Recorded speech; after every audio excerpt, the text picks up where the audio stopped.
केरल में 6 अप्रैल से विधानसभा चुनाव होने जा रहे हैं और जिसके परिणाम 2 मई को सामने आ जाएंगे। ऐसे में जानना जरूरी है कि कांग्रेस और सीपीआईएम और साथ ही बीजेपी के पास कौन कौन से ऐसे मुद्दे हो सकते हैं जो उन्हें वोट दिला सकते हैं। ये रिपोर्ट देखिए।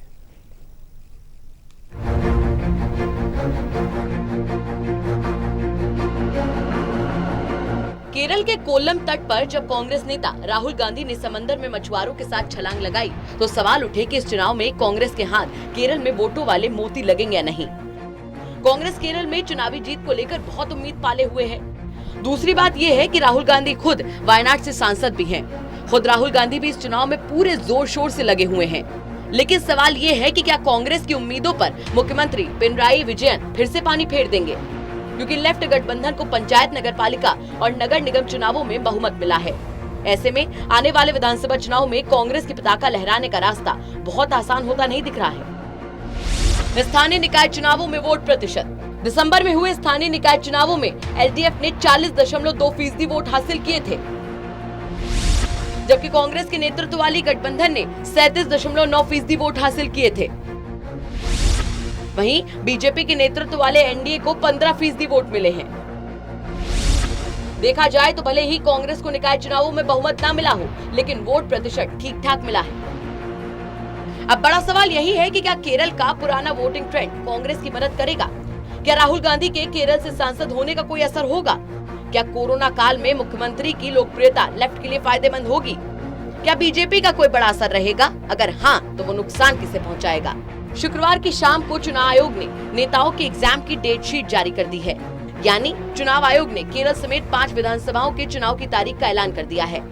केरल में 6 अप्रैल के दिन वोटिंग होने जा रही है और 2 मई के दिन मतगणना होगी, जिसमें पता चलेगा कि केरल में किस पार्टी को बहुमत मिला। इसीलिए अब वोटों वाले नंबर हासिल करने की लड़ाई बहुत तेज होने वाली है। किसकी डिस्टिंक्शन आएगी, किसकी कंपार्टमेंट, कौन फेल होगा, कौन पास, सब सवालों के जवाब जनता देगी। लेकिन इससे पहले केरल के कुछ मुद्दों और वहां के धार्मिक गणित को देख लेते हैं। केरल में जाति समीकरण। केरल में हिंदू मतदाताओं की जनसंख्या 55% के करीब है, जबकि अल्पसंख्यकों जैसे मुस्लिम और ईसाइयों की जनसंख्या करीब 45% है। लेकिन केरल के हिंदू और उत्तर भारत के हिंदुओं में अंतर है। केरल में हिंदुत्व कार्ड उस तरीके से काम नहीं करता जैसे देश के बाकी हिस्सों में कर गया है। केरल के हिंदू मतदाता सीपीआई, सीपीआईएम और कांग्रेस को वोट करते हैं। अगर बीजेपी ध्रुवीकरण करने में सफल भी हुई, तब भी बीजेपी को 55% वोटों में से कितने प्रतिशत वोट मिलेंगे, ये सबसे बड़ा सवाल है।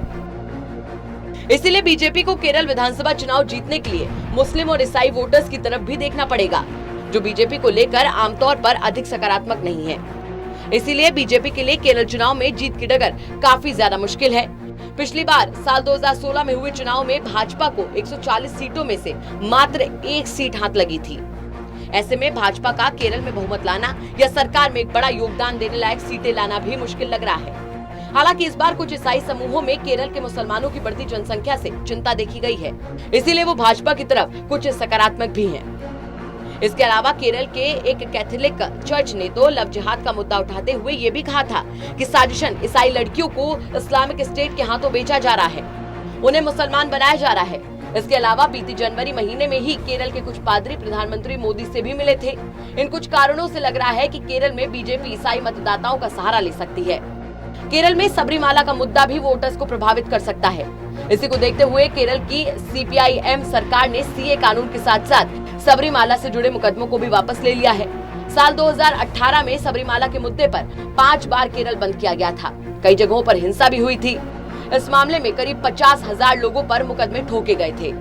विपक्ष इस मुद्दे को लगातार उठाता रहा है। बीजेपी ने इस मुद्दे पर जबरदस्त आंदोलन भी किया था। देखना यह है कि सबरीमाला मसले का फायदा किसको मिलेगा। इसके अलावा एक और तात्कालिक मुद्दा है जिसका फायदा कांग्रेस को मिल सकता है। वो ये है कि राहुल गांधी ने तिरुवनंतपुरम की एक रैली के दौरान केरल की जनता को प्रबुद्ध और राजनीतिक रूप से समझदार कहा था, जिसे बीजेपी ने उत्तर भारतीयों का अपमान मानते हुए एक बड़ा मुद्दा बना लिया। अब इस बयान से राहुल गांधी को उत्तर भारत में कोई नुकसान हो ना हो, लेकिन उन्हें केरल में इसका फायदा जरूर मिल सकता है। केरल में राहुल गांधी के इस बयान को राजनीतिक तौर पर एक ध्रुवीकरण की तरह देखा जा सकता है, जिससे राहुल गांधी केरल में एक पोस्टर बॉय की तरह उभर सकते हैं। लेकिन कांग्रेस का मुकाबला लेफ्ट गठबंधन से है, इसीलिए लड़ाई आसान नहीं लगती है। Special desk, total news.